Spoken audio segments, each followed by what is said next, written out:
nakita na napakinggan na So, i-erase ko man sa record, baliwala na lang. The fairest thing to do is to give you an opportunity as well. Simply delete from the record, mapapanood nyo na rin naman sa YouTube yung magandang discussion ng prosecution. So, on one sense, it is fair to give the defense a chance to answer. But on another sense, it's unfair. Why? Because whoever phrases the question, lamang na Kasi yung question nga is, why is this an impeachable offense? So for example, if I was the one who stood up yesterday and I asked the prosecution, why is this a political vendetta? And why is the House not investigating the flood control instead of investigating the Vice President? That would be unfair. The delivery of justice is about fairness. So kung nakapagsalita nga ang prosecution with their closing statement, di pwede rin dapat mag-closing statement ang defense, no? So Attorney Narvasa, if you recall yesterday, Attorney Ligutan, in response to a question by a senator judge, gave a discussion, a peroration, if you will. Yesterday, I said we will be giving counsel the same opportunity.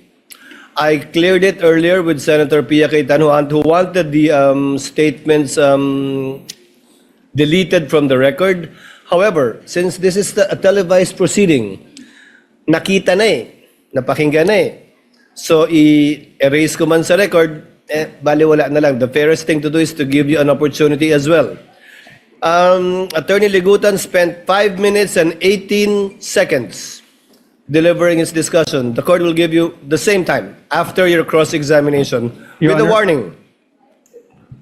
With a warning and reminder from the presiding officer that the presiding officer will not tolerate such perorations again by either party, even if it is in response to a question of a senator judge, and the presiding officer will try to remind as best we can senator judges to let the witnesses present the evidence of both parties instead of the counsels presenting both facts and law through their statements. Senator Judge Cayetano, Alan. I'd like to thank the presiding officer for prudence, for wisdom in trying to resolve this issue. And I do understand that we are 24 people, all elected by the people, all wanting justice, all wanting a fair trial. Having said that, prudence dictates that we stop ourselves from asking certain questions that can prejudice the whole trial, whether or not our intention is to do so. So the problem is well stated by the presiding officer that if we simply delete from the record, mapapanood nyo na rin naman sa YouTube yung magandang discussion ng prosecution. So, on one sense, it is fair to give the defense a chance to answer. But on another sense, it's unfair. Why? Because whoever phrases the question, lamang na Kasi yung question nga is, why is this an impeachable offense? So for example, if I was the one who stood up yesterday and I asked the prosecution, why is this a political vendetta?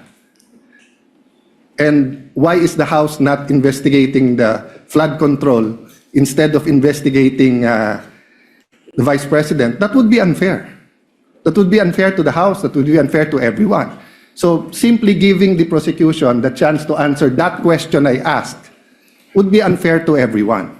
So I do not know the solution. I accept the solution of the presiding officer. Now, let's not tolerate any more questions like that. I agree with Senator P. I don't like being called out. But that's the role of the presiding officer and the Senate President. No? So, sana yun lang, no, na one, when we ask the questions, we'll make sure it doesn't prejudice the whole trial. Whatever we say here, may ma-accuse na lawyering for the prosecution or defense. Okay lang yun.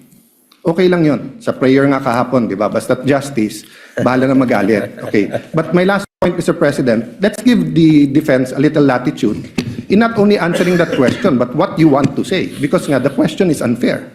So if you're simply going to answer that question, then it won't solve the problem na nakapagsalita sila 5 minutes, kayo nakapagsalita. So we'll consider, personally, I'll consider the very eloquent answer yesterday as a sort of a closing. So same, personally lang, Mr. Presiding Officer, give the latitude to the defense na parang closing din, whatever. Because they have affirmative defenses. And they did not push us to hear that. They went straight to trial.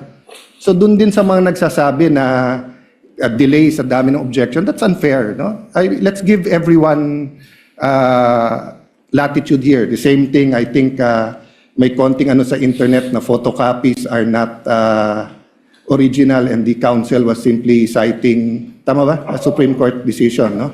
And the rules of court. And the rules of court. So I'm just saying it's an emotional issue. So all of us will be hit, badgered, whatever. I think trabaho naman nung witness natin, bantayan yung internet. So as long as hindi foul, hindi threat. But having said that, Mr. President, let's give each other leeway, but only to the point that the trial will not disintegrate, di ba, into a political fiasco or circus. Thank you, Mr. President. The remarks of Senator Judge Alan Cayetano are noted. Senator Judge Pia Cayetano. Thank you, Mr. President. This will be brief. First of all, I'd just like to confirm that I acknowledge what the presiding officer said, that I agreed. Basically, I'm withdrawing my motion in the interest of fairness, because the delivery of justice is about fairness. So kung nakapagsalita nga ang prosecution with their closing statement, di pwede rin dapat mag-closing statement ang defense, no? So I am amenable to that. But very, very, very briefly, Mr. President, I'd like to put on record, why are we being strict about the rules?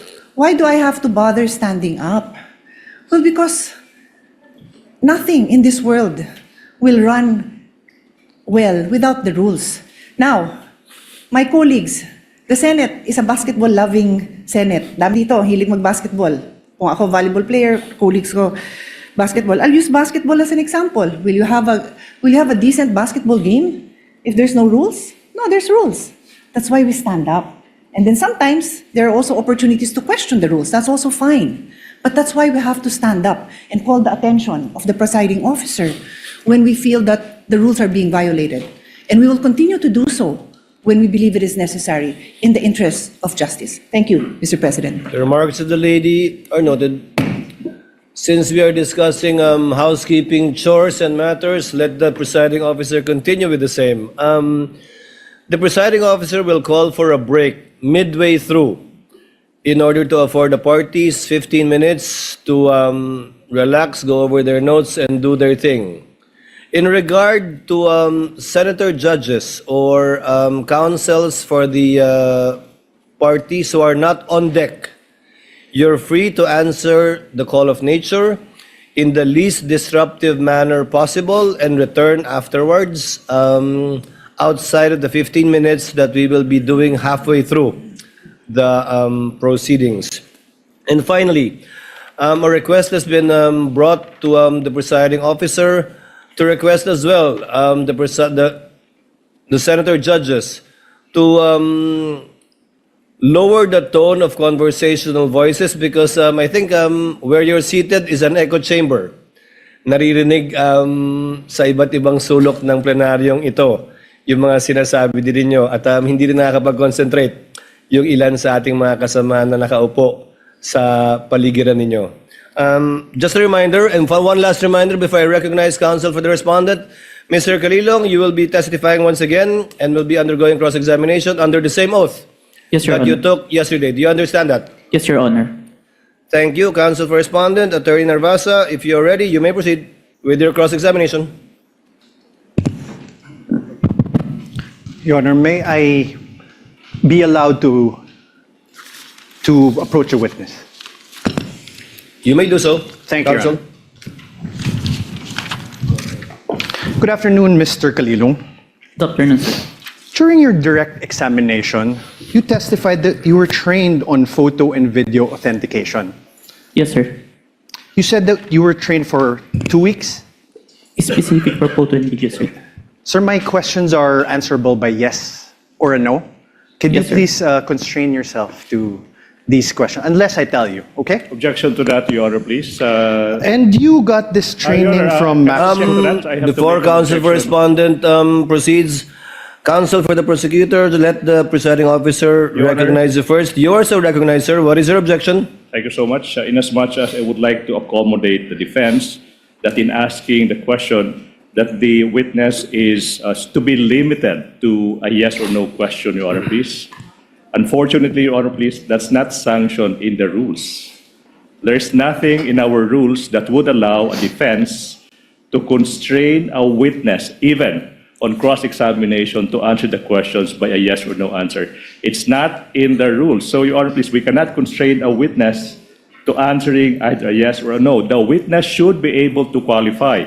The usual answer by the defense is that it could be handled by the prosecution on redirect. But that is not the case, Your Honor, please.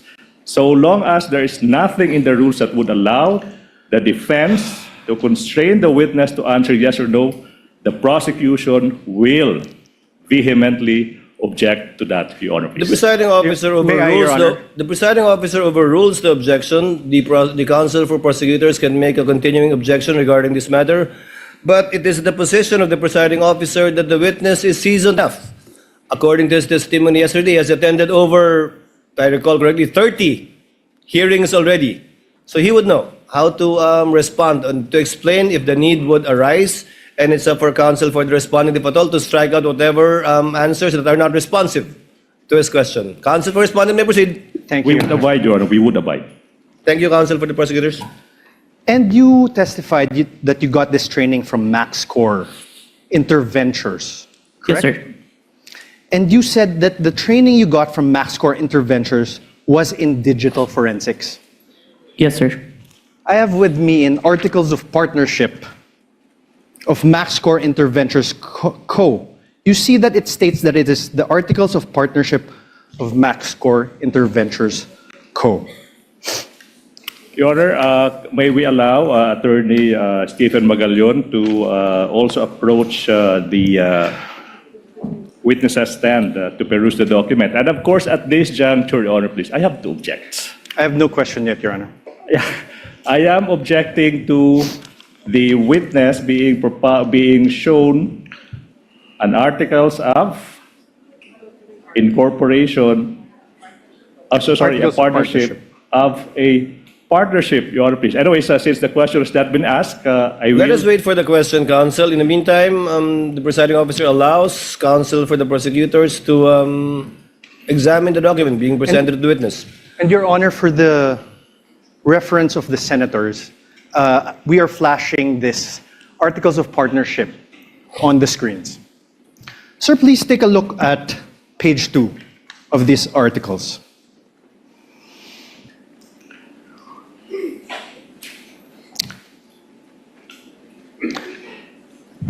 Page 2, sir. That's here. Page 1, page 2. Let's read it together, okay? Primary purpose, to engage in the business of trading both import and export of goods on wholesale, retail basis. Do you see that, sir? Yes, sir. Now on page, the very same page 2. The secondary purpose. Let's read it together again. Own, use, improve, develop, subdivide, sell, exchange, lease of all kinds, including buildings, houses, apartments, and other structures. Do you see that, sir? Yes, sir.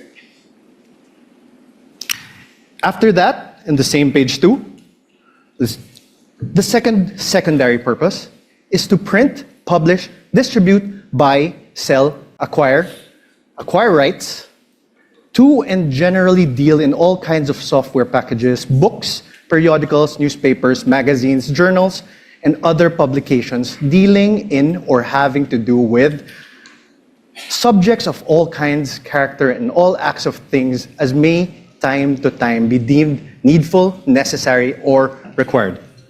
You see that, sir? Yes, sir. Thank you, sir. Now I'm showing you a screenshot of the website of this MaxScore Interventures Co. It states under About Us.